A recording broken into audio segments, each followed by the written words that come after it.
kayo yung meron dapat na initiative na dapat na mag-imbestiga. Kasi hindi nyo pwedeng sabihin na kahit na alam nyo yan, tapos yung broker, sila mismo ang tatanungin ninyo. Di ba? Dapat, dahil meron din naman kayo sigurong alam sa intelligence, dapat kayo po yung nag-iimbestiga. So hindi nyo po pwedeng ipaubaya doon sa mga broker or doon sa mga nagbibigay ng tara. Tama po ba ako? Kayo yung command responsibility doon Kayo yung may command doon sa BOC. Yes, ma'am. Tama po. Nag-imbestiga ako during my time. That's why I delisted more than 4,000 importers and brokers. But prosecuting them is another thing, ma'am, because without witnesses and evidence directly showing that nagbibigay sila, ang hirap mag-prosecute, ma'am. But in my term, the best I could have done is to delist them, yung more than 4,000. Ang hirap kasi kung walang mag-aamin na importer and broker na ito si Commissioner Faildon, binigyan ko ng 5,000 na tara.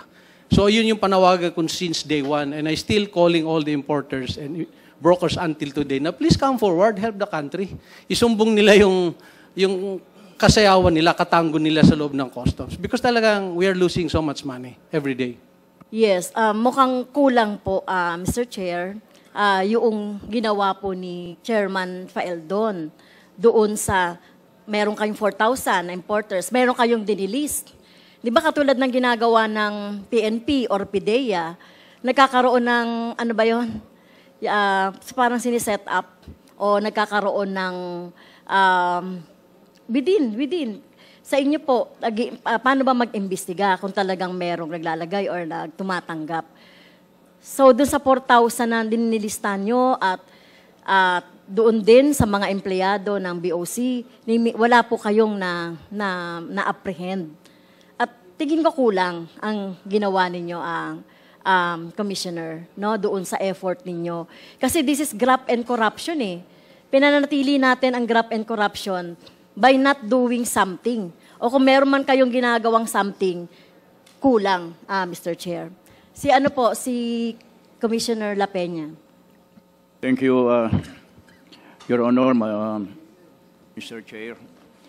Well, when I was the commissioner, as I've said earlier, I have talked with the importers, and that's one of the input, the feedback that was given me. And then I asked them also, can you help me address this problem? But nobody came forward. So what I did was to reshuffle yung mga tao sa mga opisina. And then I told the collectors that if you do not hit your target, you will be replaced. At which I did just that. And then at the end of the year, I did not have, I just have about 1 year. I have a surplus collection of 18 billion pesos. So it worked. But what I'm recommending is meron po kayong, Mr. Chair, may nahuli kayo na naglalagay at saka tumatanggap ng lagay? None, Your Honor. Because kahit po nobody ba, wants to... Mr. Chair, ito kulang din, Mr. Chair. No, alam nila yung existing na problem. Graft and corruption yun yung lagay system Alam, pero yung effort po nung ating nasa mataas na pwesto po ng BOC ay hindi yun hindi yun nagawa na masupil. So katulad pala, naalala ko na, yung ginagawa ng PIDEA, PNP, kung talagang gusto nilang mahuli po talaga, diba? Katulad ng parang buy-bust operation. Sana may ginawa kayo sa loob ninyo, sa BOC, kung gusto niyo talagang masolve itong TARA system na ito. Kasi alam niyo naman na meron Ayan, nagsasabi na nga yung broker, tsaka yung legal lang nga hindi alam, kayo alam nyo. So, dapat meron kayong extra effort po kasi kayo militar kayo dati kayo sa intelligence mas may alam kayo kung paano hulihin yung mga gumagawa ng hindi maganda sa gobyerno, di po ba? So kulang po yung naging effort. Tama po ba, Chairman La Peña, Mr. Chair? Actually, Madam Chair and Your Honor, I did that. And then when we were just about to implement, nag-back out yung yung subject na tutulong sana sa atin. At the last moment, nag-back out eh.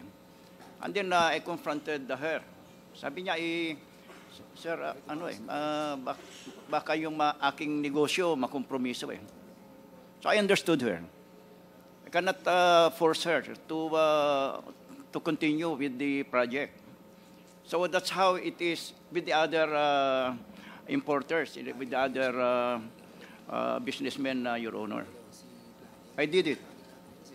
So, Mr. Chair, hindi lang ito applicable sa droga, no? Sa iba pang mga, even ngayon, di ba, sa Quinta Committee, iniimbestigahan din natin bakit tumataas ang presyo.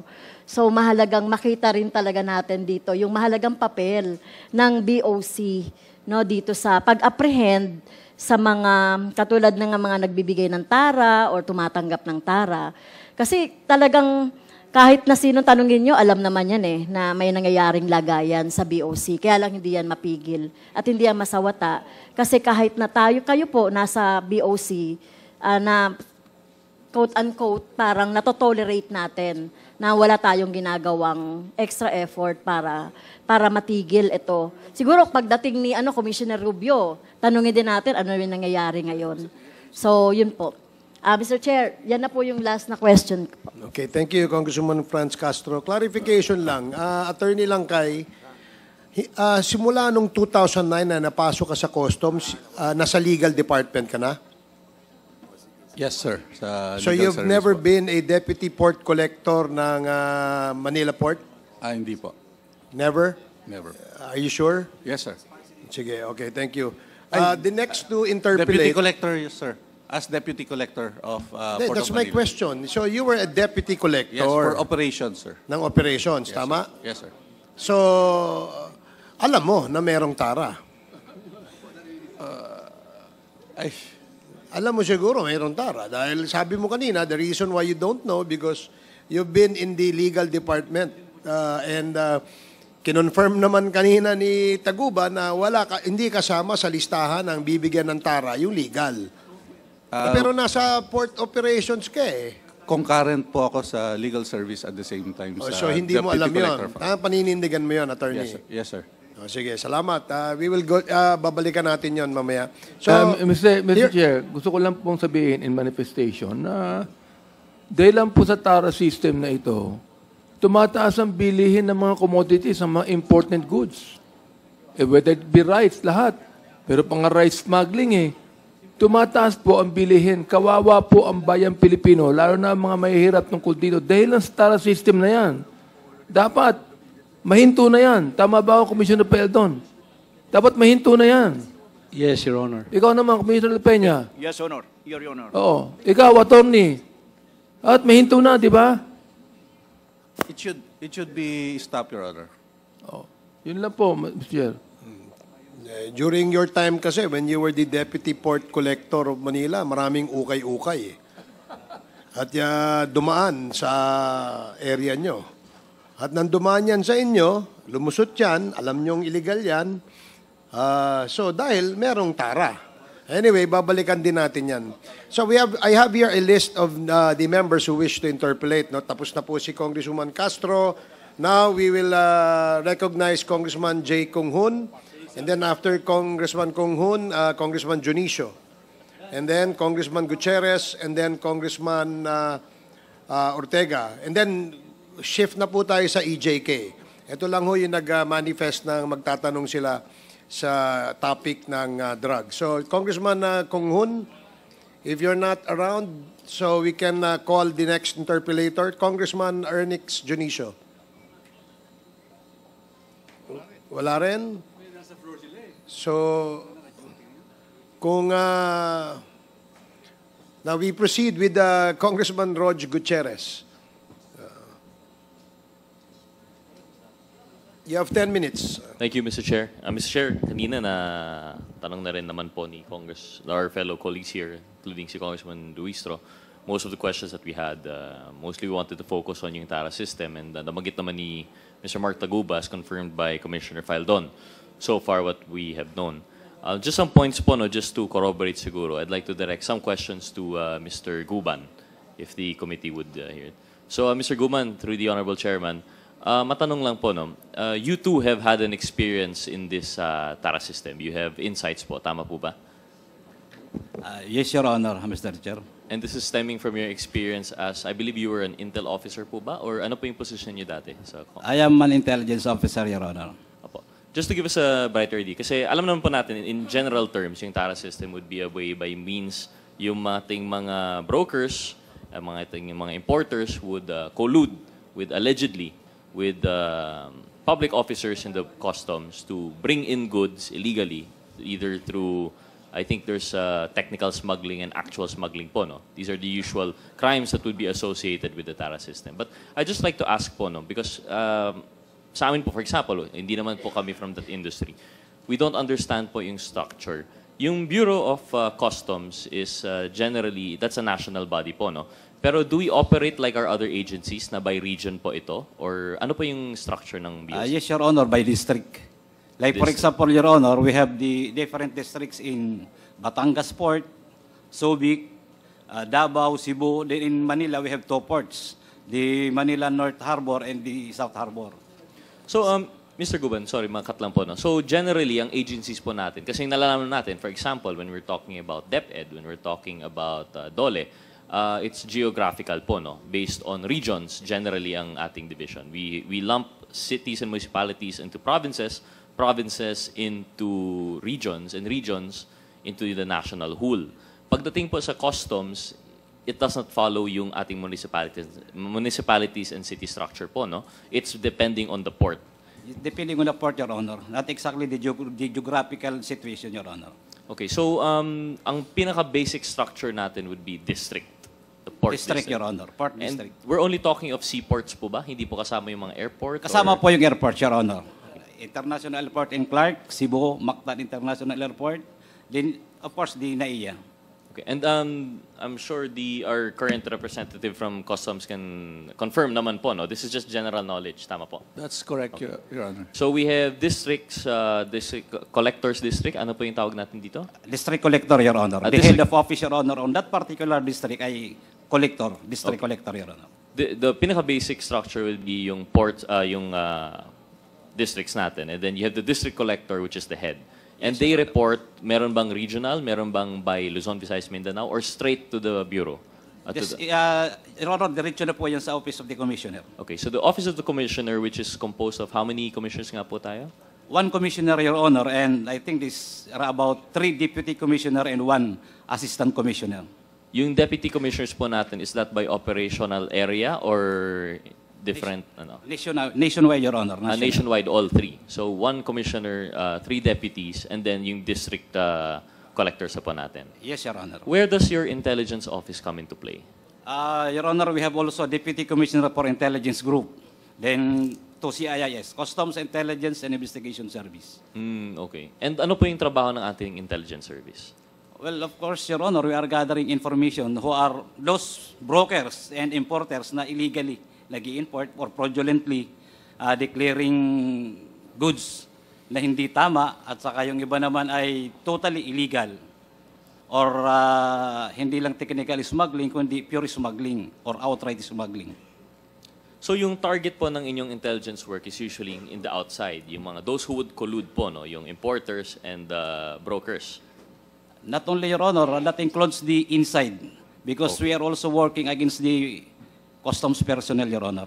So yung BOC, merong opisina sa loob under the Deputy Commissioner for Intelligence Service po, no, that works on both ends. It's to catch yung mga smugglers that are working for yung private persons and also against yung mga public officials po natin. Yes, Your Honor.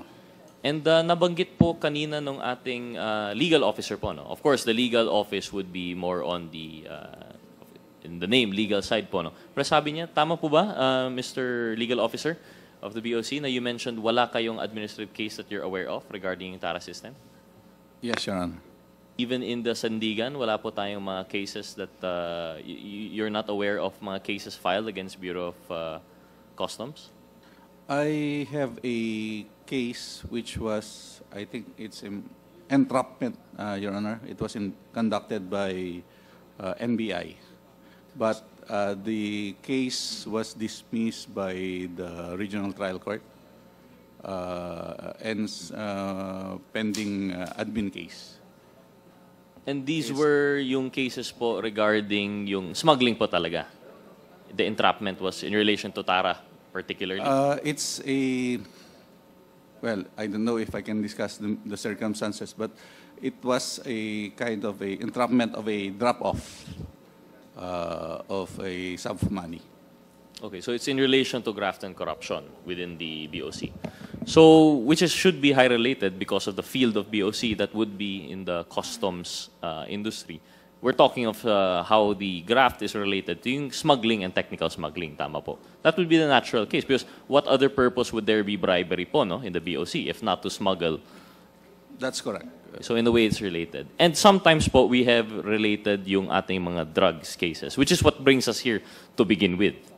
You mean to tell me, just to clarify po, no? So you are aware of yung mga drugs cases po natin? In particular, sir, itong EMT case, we have had a conviction on this case, Your Honor.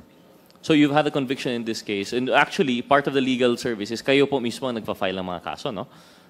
This was filed by the legal service, correct.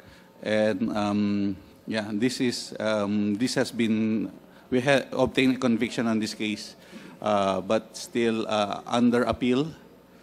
I did 3 accused filed an appeal, and the other one filed a motion for reconsideration. It's now pending before the court, regional trial court, and the Court of Appeals. So like the legal service po, through the Honorable Chairman, like the intelligence service, I mean, ang legal service po is pointed outwards towards yung mga private persons, yung importers, yung brokers, and also inwards. You would also file cases po against your own. Tama po ba? Yes, sir.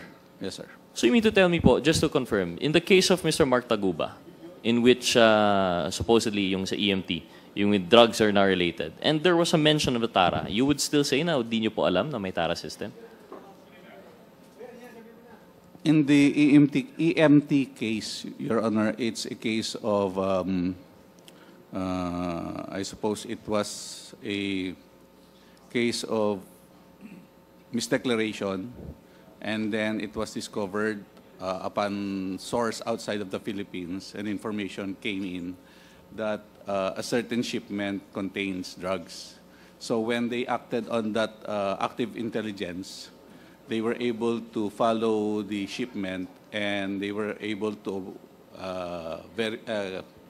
follow and go to the site or location and found the items, Your Honor. The 5 crates, metal crates containing this shabu, Your Honor.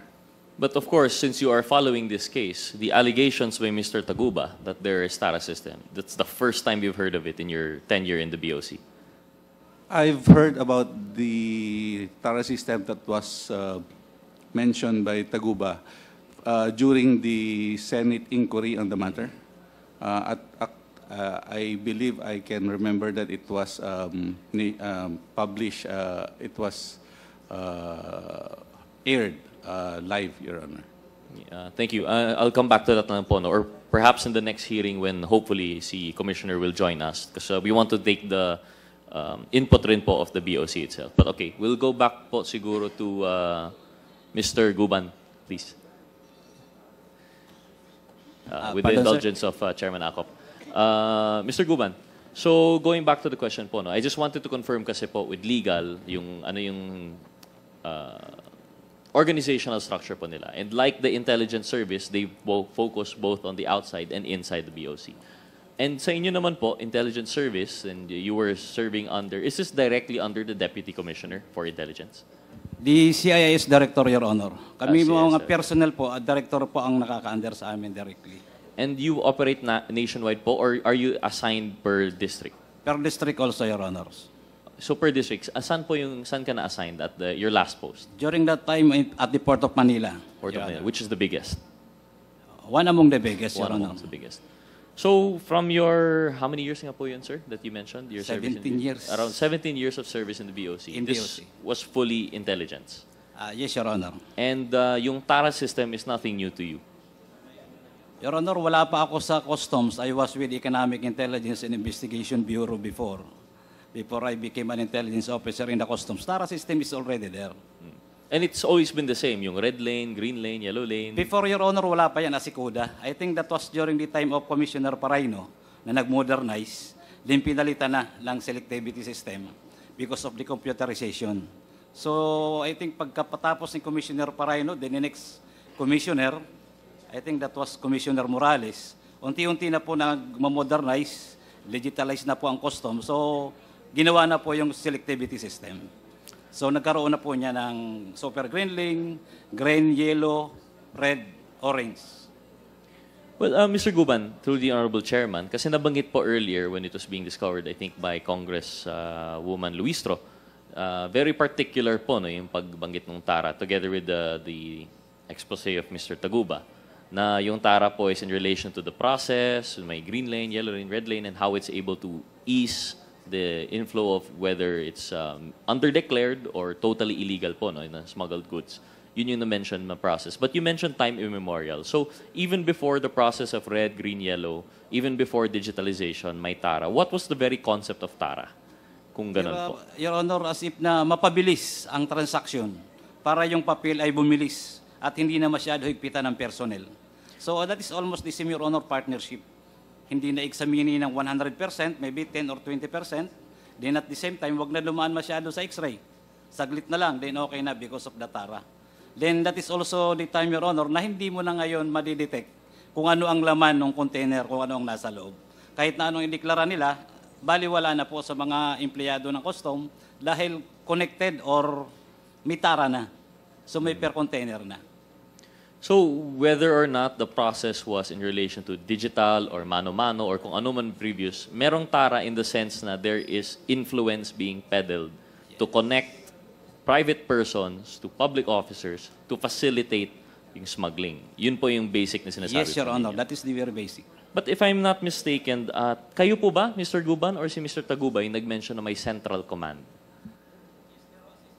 There was a central command, Your Honor, pero si Mr. Taguba, binanggit niya rin po yan. Nabanggit rin. But you are aware also of the central. Can you Yes, that is- elucidate po, ano po yung central command that you're referring to? Well, I think, Your Honor, this started the central command from the time of Commissioner Paildon na kung naglagay silang lahat represented para mapabilis ang proseso.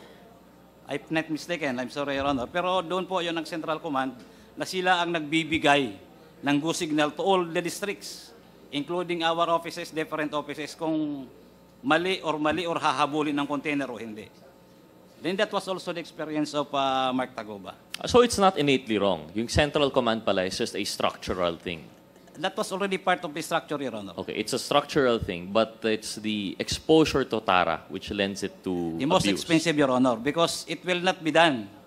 Ang TARA doon sa Central Command, if there is no clearance from the higher officer, they will never impose any single centavo there if those people within that command does not have an approval, Your Honor. And maybe just a quick confirmation from Commissioner Faildon that this is the same finding that you've had despite during your tenure? Yes, Your Honor. We created the Central Command to facilitate the processing of, that's one reason, the processing of, for trade facilitation. Number two is, because nalaman ko nga na mayroong TARA system. And every port have their own activity there. That's why the command system is the one who issues yung alert. And the representative of that command center is from the different, there are 6 deputy commissioners. So it's, hindi po siya 3, 6 po siya. So these are the experts, these are our technocrats who are homegrown there, understands the nitty-gritties of importation. They have representative in that command center. And this is headed by Deputy Commissioner Gambala at that time. This was also subject to some court litigation filed by some of the importers, but it was dismissed. In fact, it was also reinstated by one of the succeeding commissioner because it was really good. Kasi ang hirap, 38 ports, kanya-kanyang alert sila eh. We do not want to to burden the importation of commodities. That's why the purpose of that CENTCOM, Central Command, is to centralize the issuances of pag i-hold mo yung isang commodity. Kasi that is where the corruption starts. I-alert ka nila and then maglalagay ka para i-release. So we put that purposely to facilitate the trade. Nawala na yung kanya-kanya silang turf. So those representatives coming from the different 6 deputy commissioners' office come up with a collegial decision whether this commodity will be alerted or not. So it is a collegial body. It is also organized to stop the TARA system, whether it become effective or not. That is why we have several apprehensions like the Mighty, who later on we file a case. Nanalo nga po tayo ng 33 billion. We have apprehended several yacht. May aeroplano pa kaming. So those are the result of that. But some importers did not like it because siyempre tatamaan ka kung meron kang nitty-gritties na ginagawa. So it's really the two sides of the coin. Who is nagsasabi ng totoo dito? So I leave it to your judgment whether it is. Yes, there was a case filed against it, but it was dismissed. The court find it legal and within the authority of the commissioner to put that up. That's why one of my successors instated it later on. Yeah, they called it Operation Center, but it functions the same. So I don't see it as something that is being projected by other sectors. It was really there to facilitate the trade and to curb the TARA system, Your Honor. Thank you, former Commissioner. So just to clarify po, no, in your opinion, the creation of this operational center was to fight a parang decentralized TARA within yung mga district. Yes, Your Honor, we did not just create that. During my time, we put CCTVs nationwide in all the ports. So we have eyes on all the ports and all the offices. That's why many people do not like it. In fact, there were hundreds of officials na nahuli namin through that system. Dahil nakatuto kami. And we filed cases, may na-dismiss, meron captain ng customs police, nahuli namin dyan sa tara-tara na yan. And was filed a case, dismissed. So, it was doing good when I was the one running it. That's why may mga umayaw doon sa sistema kasi nabago eh. Yung little turf nila in every port, nawala yon. So we removed their power to issue alert. Kasi yan ang nag-uumpisa yan, i-alert kita pag di ka magbigay. So tinanggal po namin yun, naging centralized siya. Thank you, Commissioner. So at least we got your opinion na it was to combat yung mga little TARA systems nationwide. However, the allegation, I believe, of if it was Mr. Guban or Mr. Taguba is that naging central na rin po yung TARA. Dahil may central command, it became a smaller world where these are the only people whose palms you had to grease. Allegedly po, no? But I understand where you're coming from po, Commissioner. So with that said po, no? So we have now, although the structure is supposedly by district, naging centralized na po ito. And it reminds me of a statement that you made, Mr. Guban, yung may tinatawag kang mafia that would control the BOC. And you stand by that allegation po ba? Yes, Your Honor. And you mentioned earlier that you've served 17 years in the BOC. And TARA system has always existed. So this mafia has always existed? Yes, Your Honor. Yes, Your Honor. But this mafia would be composed of which personalities po ba? Well, different. That was during the time of the administration of the past administration, Your Honor, that there was a Davao Mafia. Yes, you mentioned particularly the Davao Mafia. Yes, and at Your the Honor. time you mentioned both officials, private persons, and there were importers that were participating. Although yung focus nyo po was mostly on yung public officials po, no? Public officials and private, Your Honor, because they are, sila po ang in fact, hindi yung commissioner ang nagko-control, but the Davao Mafia ang nagko-control ng customs during that time, Your Honor. Paano po yun nangyayari? If I understand the head of the BOC would be the commissioner po, or at least the deputy commissioners, how could you say that a mafia controls the BOC? There were calls na tumatawag, according to our reports, may tawag from the Davao to to the commissioner, then the commissioner down the line pababa po. But, sige po, so you're focusing mostly on the Davao Mafia. But you mentioned also that since time immemorial, before your 17 years, meron ng Tara. And it seems to be that what you are saying is yung Tara and the Mafia are closely linked. So even before this previous administration, may Mafia rin po ba? Inside of the customs, Your Honor, there is a group of syndicate people, Your Honor, na talaga nag-influence pagdating dyan sa Tara system. So nagbago lang in the latest, in the past administration kasi the Mafia was now outside. Different, Your Honor, yun. Yung iba yung before ng administrasyon. Ngayon naman, Your Honor, kung sino po ang nakalagay doon, from the commissioner down, hindi po mawawalang Tara pag hindi inaaprobahan galing sa taas. But in either case, this is a case of influence peddling. Yes, Your Honor. Whether sa loob man, in the case of the mafia that existed prior to the last administration, or a hybrid in which public officers in the BOC and yung sa Davao Mafia, it's all about influence peddling to facilitate the smuggling. Yes, Your Honor. That is all about influence peddling. Siguro po, Mr. Chair, I'd have further questions for the BOC mismo. I'd like to reserve it siguro po for when Commissioner Rubio is here. So for now, I'd like to terminate. Thank you po, Mr. Guban. Thank you, Mr. Chair. Thank you, Congressman Rog Gutierrez. Mr. Chair. The next to interpolate. Mr. Chair, I have one Yeah. follow-up question sana. Kasi Sige. medyo Okay, but na-intrigue let ako me dun. first acknowledge the presence of our Senior Deputy Speaker, Congressman Aurelio Dong Gonzales, and our Deputy Speaker, Congressman David J.J.C. Suarez. So, please proceed. Yes, with the indulgence of the next interpellator.